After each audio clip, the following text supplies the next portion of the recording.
An improvised campsite in Romania's capital, Bucharest. Its luckless inhabitants drawn from all the far-flung corners of China. They are stragglers on the jagged edge of Europe's open labour market. The Chinese workers were recruited by construction companies last winter. Then they were abandoned. In protest, they have put down stakes in a privileged neighbourhood. We came to Romania to work, but then after a while they just stopped paying us. We hadn't been given work permits, so we went on strike and came to ask help from the Chinese embassy. We'd paid a lot to middlemen in China, tens of thousands of yuan, to be able to come and work here. We went deep into debt for that in China. And now we can't pay that back because we haven't earned anything here. These Chinese still hope to get the money they are due, but they are all too painfully aware that their visas are past expiry. Their expulsion is only days away. They are chaff, the unfortunate expendables in a system of recruitment that is highly organized in Romania. Crisis aside, construction has continued here, kept thriving by both national and multinational companies. A mall is set to mushroom in Bucharest, most of it Chinese-built. They can earn 700 to 900 euros per month, they say, 3 times as much as they would in China. Liviu Mendler is president of Romania's Construction Company Federation. He lays responsibility for any ill-placed payments squarely with the victims. He's proud to show how foreign workers are welcomed. He says they are indispensable, coming from China, Thailand, Sri Lanka, given the demand for qualified manpower in his country. The construction sector is currently short of 27,000 employees. Other sectors are more than 12,000 short. I haven't found qualified workers in European community countries. They're either too expensive or they didn't want to come to Romania to work. In other EU countries, their salaries are 1,500 or 1,600 euros per month net. In Romania, that means 2,700 or 2,800 gross. With the overheads we pay in Romania, no company can afford those workers. They'd immediately go bankrupt.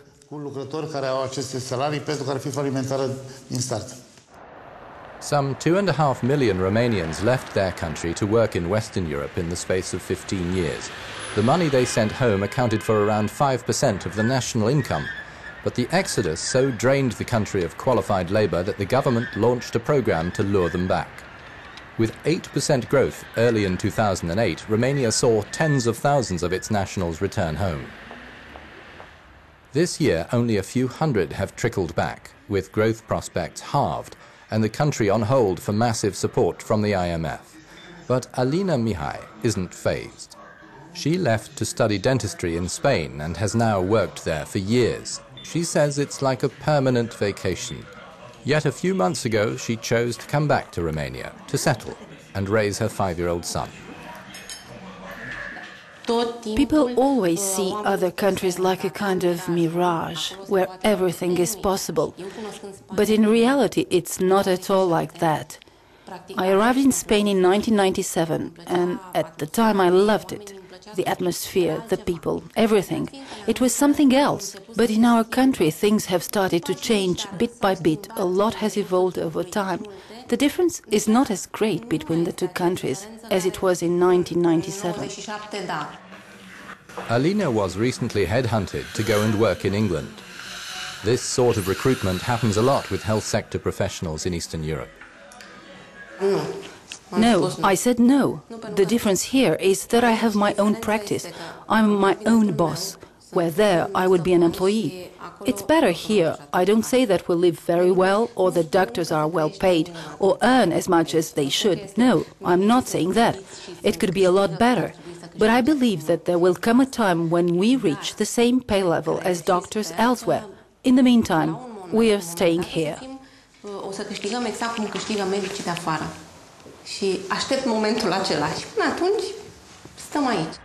Romanian MP William Brandt crisscrosses the EU in the service of his countrymen abroad. He says many are feeling the economic turmoil but are reluctant to come home. At the end of last year, Romania counted 450,000 unemployed. In just a few months, it's gone up by 40,000. The number of Romanians who come back to the country is still very limited. They're hesitating. What with the crisis, they aren't sure that they'll find a job here. They can see perfectly well in the media that, like everywhere else in Europe, there's a lot of unemployment. If we ask Romanians to return, there has to be something to offer them. Clearly, which is to say, a job, the chance to buy a house, assure them that their children can go to a good school, and that they'll be able to master the Romanian language.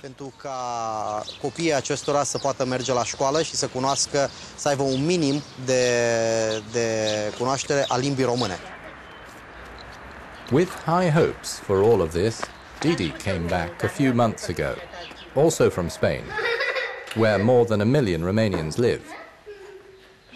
Didi got a work permit in 2005, which was valid for 8 years. On 3 occasions after that, he tried to find work in Romania, but his hopes were dashed each time.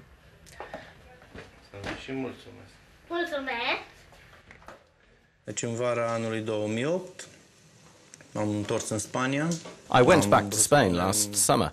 I tried to start a distribution network for food products from Romania for expatriates. But because of the crisis, sales never got off the ground.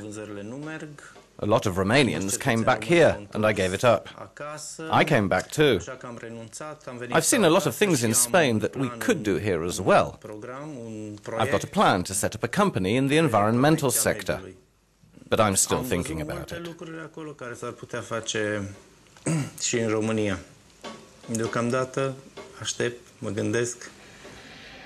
Unemployed for 7 months, Didi has not managed to raise the capital for his project. With a comfortable apartment and a car, the family lives well. His wife earns a respectable salary. In spite of Spain's attractions, Didi isn't sure he'd leave Romania again. I don't know. People there have also started to lose their jobs. Something holds me back.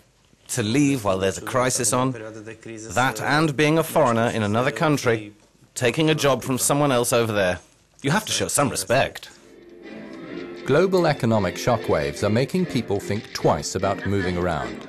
Europe's single market has taken a blow, and perhaps also the idea of being a European citizen.